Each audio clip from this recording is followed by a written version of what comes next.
Hello दोस्तों, कैसे हैं आप सभी। चलिए आज के इस वीडियो में आप सभी को हम पढ़ाने वाले हैं 10th क्लास का जो बहुपद का जो हमारा चैप्टर चल रहा था उसमें हमारा आज का टॉपिक है।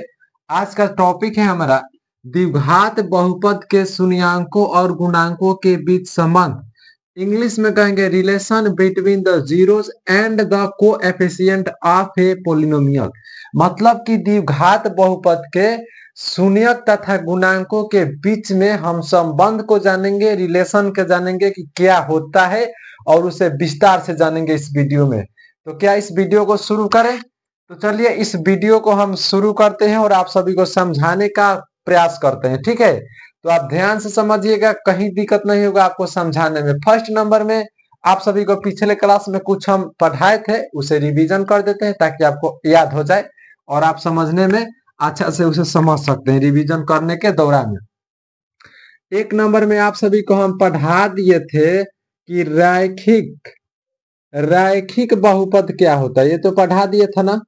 और रैखिक बहुपद को इंग्लिश में लीनियर पोलिनोमियल कहा जाता है। क्या कहा जाता है? Linear polynomial. ये तो आप लोग बात जानते होंगे। अब इसका एग्जाम्पल बताए थे। जिस रैखिक का मतलब होता है जिसका घात एक हो, मतलब कि जिस बहुपद में चर की अधिकतम घात एक हो उसे रैखिक बहुपद कहते हैं। ये तो एग्जाम्पल हम बताए थे और इसका हम व्यापक रूप बता दिए थे, मतलब कि इसका हम पहचानने का नियम और जिसे इंग्लिश में आप लोगों को बताए थे कहते हैं स्टैंडर्ड फॉर्म। इंग्लिश में क्या कहते हैं? Standard form. और इसका स्टैंडर्ड फॉर्म होता है पहचानने का नियम।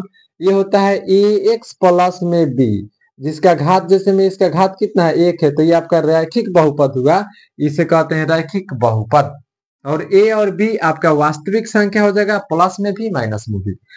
दो नंबर में आप लोगों को बताए थे द्विघात बहुपद। दो नंबर में हम क्या बता दिए थे? द्विघात बहुपद। इंग्लिश में इसे कहते हैं quadric, QUADRAIC, quadric polynomial. English में कहते हैं क्वाड्रिक पोलिनोमियल। और देखिए quadric polynomial, what is quadric polynomial? मतलब कि द्वि मतलब दो, घात जिस बहुपद में चर की अधिकतम घात दो हो उसे कहते हैं द्विघात बहुपद। और इसका भी व्यापक रूप होता है। व्यापक रूप मतलब स्टैंडर्ड फॉर्म। स्टैंडर्ड फॉर्म होता है ए एक्स स्क्वायर प्लस में बी एक्स प्लस में सी। ये आपका द्विघात बहुपद का पहचानने का नियम होता है, उसका रूप होता है जिसके इसका अधिकतम घात क्या है? दो, तो ये द्विघात बहुपद हुआ। और यहाँ पर आपसे हम पूछ दे कि बताइए एक्स स्क्वायर का गुणांक क्या हुआ। अच्छा, गुणांक समझते हैं क्या? बताइए गुणांक जिस संख्या या व्यंजक में जिससे गुणा किया जाता है ना उसी को गुणांक कहते हैं। जैसे में एक्स स्क्वायर में गुणा किया गया है ए से, तो इसका गुणांक हुआ ए। अब यहाँ पर देखिए बी में गुणा किया गया एक्स से, यानी एक्स का गुणांक हमारे पास यहाँ एक्स का गुणांक कितना हो जाएगा? बोलिए। एक्स का गुणांक बी हो जाएगा। और सी क्या है? सी आपका सी के प्लेस पर, सी के स्थान पर गिनती की संख्या आ जाएगी 5 7 9 20 11, यानी अचर संख्या है। और गिनती की संख्या को कहते हैं अचर। तो यहाँ पर हम लिख देते हैं अचर। अचर अचर संख्या है।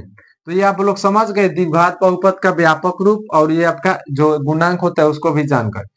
तीसरी नंबर बात, तीसरी नंबर में आप लोग को हम पढ़ाए थे त्रिघात। समझिएगा, त्रिघात बहुपद। इंग्लिश में इसे कहते हैं क्यूबिक पोलिनोमियल। क्या कहते हैं? Cubic polynomial.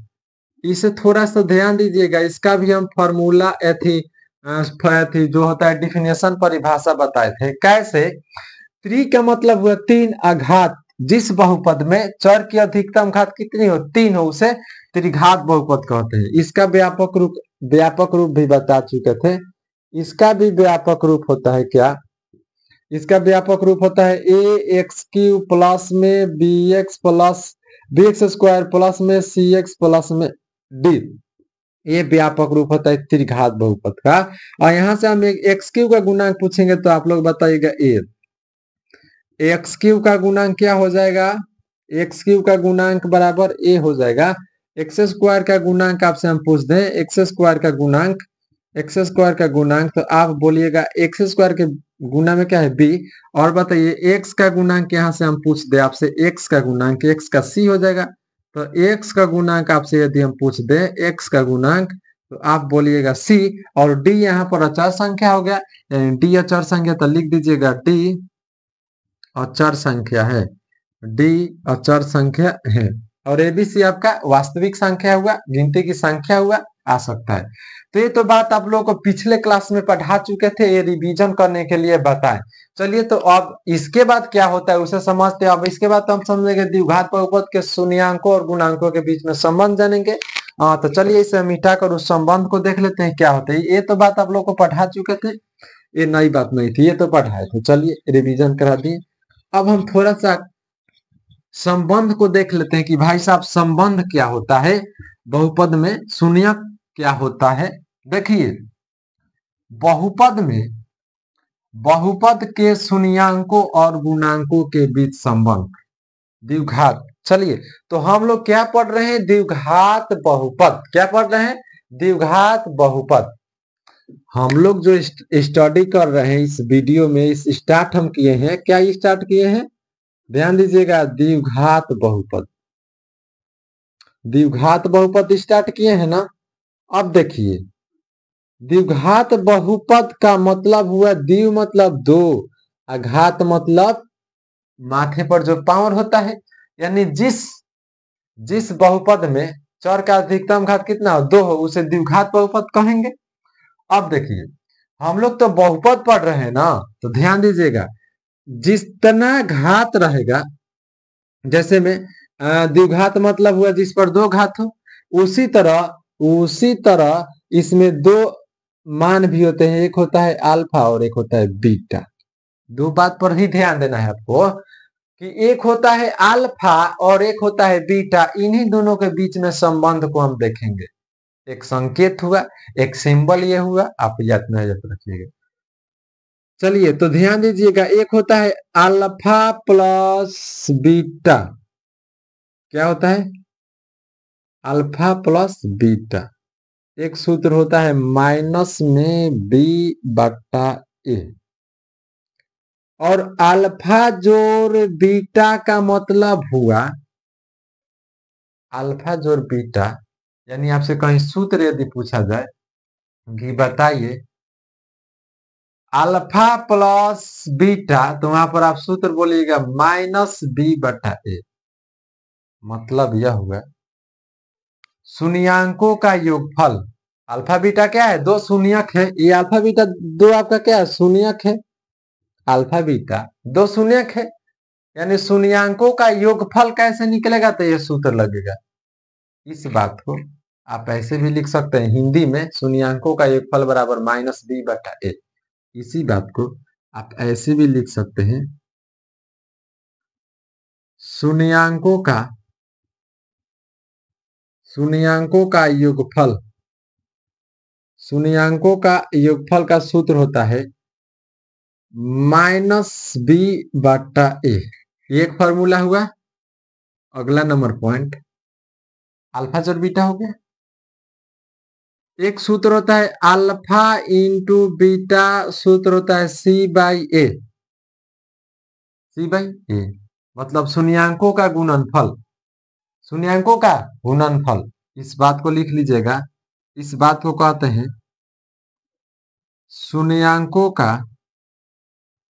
शून्याङ्कों का गुणनफल। सूत्र क्या होता है, सी बाई ए होता है। अच्छा ये तो आप लोग जान गए कि अल्फा जोड़ beta, alpha into beta minus B by A, एक होता है सी बाई ए। मगर ये इस पर सवाल कैसे होगा, समझिए। फॉर एग्जाम्पल, मान लीजिए हम एक एग्जाम्पल ले रहे हैं। एग्जाम्पल के तौर पर फर्स्ट नंबर में हम लिए जैसे में 2x square minus 3x plus 9। इस बहुपद में आपसे हम बोल दिए कि बताइए आप अल्फा जोड़ बीटा का मान क्या होगा, और हमसे पूछ दिए कि अल्फा इंटू बीटा का मान क्या होगा। ये दो बातें हम पूछे। एक बहुपद दिए, इस बहुपद के अनुसार अल्फा जोड़ बीटा पूछ दिए, अल्फा इंटू बीटा पूछ दिए, कैसे निकलेगा? इस बात को निकालने के लिए, इस बात को जानने के लिए फर्स्ट ऑफ ऑल गुणांक को देखेंगे, ए बी सी के गुणांक को देखेंगे। क्यों देखेंगे भाई साहब? क्योंकि इसमें बी और ए का और सी और ए की चर्चा की गई है, उसको हम जान लेंगे तब ना इसमें मान रखेंगे, तब ना निकलेगा। तो ध्यान दीजिएगा, यहाँ आप लोग ध्यान दीजिएगा, हियर यहाँ एक्स स्क्वायर का गुणांक को कहते हैं ए, तो यहाँ पर लिखिएगा ए बराबर 2 दिया है, और x के गुणांक को कहते हैं b, अर्थात b बराबर -3 दिया है, चिन्ह के साथ लिखते हैं। और अचर संख्या c होता है, मतलब कि c बराबर 9 दिया है। यह बात स्पष्ट हुई कि नहीं? यह बात आप लोगों को स्पष्ट हो चुका होगा। चलिए, तो हमें तो पहले अल्फा जोड़ बीटा निकालना है, तो यहाँ पर हम लिखेंगे, चूंकि अल्फा प्लस बीटा का सूत्र होता है, क्या होता है? -b/a। b का मान रखेंगे, b का मान -3 है तो -3 लिख देंगे, ऑलरेडी सूत्र में माइनस है तो उसको भी घेर कर सूत्र वाला माइनस बाहर कर देंगे, और a का मान कितना है? 2, तो लिख देंगे 2। अब इसे हल कर देंगे, a माइनस इसको प्लस बना देगा, क्योंकि माइनस माइनस प्लस होता है, तो +3/2 अल्फा जोड़ बीटा का मान हो गया। अब हमें निकालना है अल्फा इंटू बीटा, तो फिर लिख देंगे, चूंकि अल्फा इंटू बीटा सूत्र होता है c/a, और मान रख देंगे, c का मान 9 है तो रखेंगे 9, और बाटा में a का मान 2 है तो रखेंगे 2। ये आपका उत्तर हुआ। यही तो दर्शाने के लिए बोल रहा था अल्फा। यही हुआ कि द्विघात बहुपद के शून्यांकों तथा गुणांकों के बीच में संबंध, शून्यांकों तथा गुणांकों के बीच में संबंध, यही बात दर्शाना था, शून्यांकों का योग। चलिए, तो क्या इस बात से आप स्पष्ट हो चुके हैं कि यह हमें क्या निकलवाने के लिए बोल रहा था? तो बोलिए, अब तो आप इस एग्जाम्पल से समझ गए ना कि शून्यांकों तथा गुणांकों के बीच में संबंध क्या होता है। क्या इस बात को आप लोग समझ गए? समझ गए होंगे तो आगे की तरफ बढ़ेंगे, और इसके बाद हम पढ़ाएंगे, क्या पढ़ाने वाले हैं देखिए। अब इस बात को तो आप लोग पढ़ लिए, तो चलिए इसे मिटा देते हैं। चलिए इसका स्क्रीनशॉट ले लीजिएगा। चलिए, अब इसे मिटाकर थोड़ा इसके बाद क्या होता है और उसे हम जान लेते हैं। चलिए, पूरे बेसिक से बताने का मकसद हुआ कि आप लोग पूरा अच्छे से इसे सीख जाए, ठीक है? कहीं दिक्कत नहीं होगा आप लोगों को, एक बात ध्यान रखिएगा, कहीं दिक्कत नहीं होने देंगे। चलिए, तो इस बात को तो आप लोग जान गए। अब चलिए इसके आगे थोड़ा सा हम पढ़ लेते हैं। चलिए ध्यान दीजिएगा, कहीं कहीं उपयोग होता है कुछ फार्मूला का, उस फार्मूला को हम सीख लेते हैं। कहीं कहीं एक फार्मूला का उपयोग किया जाता है, उस फार्मूला को जान लेते हैं, सूत्र को जान लेते हैं। एक नंबर में फार्मूला हमारा, जैसे में आप लोग पढ़े होंगे, a + b the whole square, सूत्र होता है a² + 2ab + b², सूत्र होता है ना। उसी तरह a और b के हटा के हम एक सूत्र लिख दे रहे हैं, अल्फा प्लस बीटा के होल स्क्वायर, सूत्र होता है α² + 2 इंटू अल्फा इंटू बीटा और प्लस बीटा के होल स्क्वायर। एक ये सूत्र लगेगा, एक और सूत्र लगेगा, अल्फा माइनस बीटा के होल स्क्वायर का सूत्र होता है α² - 2 into alpha into beta plus beta के होल स्क्वायर। एक ये सूत्र लगेगा, अच्छे से लिख देते हैं, बीटा के होल स्क्वायर। तीसरा नंबर में एक सूत्र लगेगा, α² माइनस बीटा स्क्वायर का सूत्र होता है, मतलब a² माइनस b², जैसे में a - b the whole square, a² - 2ab + b²। उसी तरह a² माइनस b² सूत्र होता है alpha plus beta into alpha into beta, जैसे में a² माइनस b² बराबर होता है a + b into a - b। और एक सूत्र आप लोगों को कहीं लगेगा, एडवांस में पढ़ेंगे, α² जोड़ बीटा स्क्वायर का सूत्र क्या होता है? तो सूत्र होता है अल्फा जोड़ बीटा के whole square -2 into alpha into beta. ये कहने का मतलब हुआ अल्फा स्क्वायर जो बीटा स्क्वायर, मतलब A square plus B square का सूत्र होता है A plus B the whole square minus two A B, मतलब अल्फा जो बीटा के whole square minus two A B. और ही इसी सूत्र को ऐसे भी लिख सकते हैं या में यदि इसमें माइनस लगा देते हैं अल्फा जो अल्फा माइनस बीटा के होल स्क्वायर में, तो इसको प्लस करना पड़ेगा। दोनों में से कोई भी उपयोग कर सकते हैं सवाल बनाने के दौरान में उपयोग कर सकते हैं। तो यह फॉर्मूला आप लोग जान गए। अब देखिए बहुपद का हमारा तीसरा नंबर क्लास था, शायद तीसरा नंबर। यहां से आप लोगों का थ्योरी, द इंड, यहां से आप लोगों का थ्योरी द इंड हुआ। मतलब कि दो पार्ट का जो एक्सरसाइज 2.1 होता है। अब इतने थ्योरी से आप हल कर सकते हैं। यह थ्योरी समाप्त हुआ। तो 2.1, ये 2.1 इसके बाद में जो वीडियो आने वाला है उसे हम पढ़ा देंगे पूरा। एक क्लास में 2.1 को खत्म कर देंगे और उसके बाद में 2.2 पढ़ाने के लिए थोड़ा सा थ्योरी लिखाएंगे तब पढ़ाएंगे। चलिए, तो यह हमारा छोटा सा क्लास आप लोगों को कैसा लगा कमेंट बॉक्स में नीचे कमेंट कीजिएगा और वीडियो को शेयर कीजिएगा और चैनल को सब्सक्राइब कीजिएगा।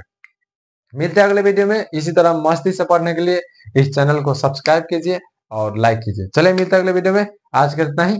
Best of luck.